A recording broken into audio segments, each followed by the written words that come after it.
So I keep seeing people on Instagram and they're holding their art backwards. They're holding it backwards. And then they slowly turn it around. Mine's too heavy. So let me see if I can show you my artwork. Let's see.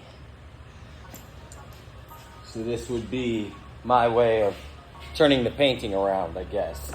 I like building stuff, but I always feel like an artist when I do it.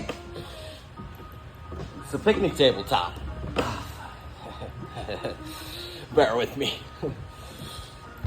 Oh. Check it out. Right. Not so bad. I think it's pretty good. Yeah.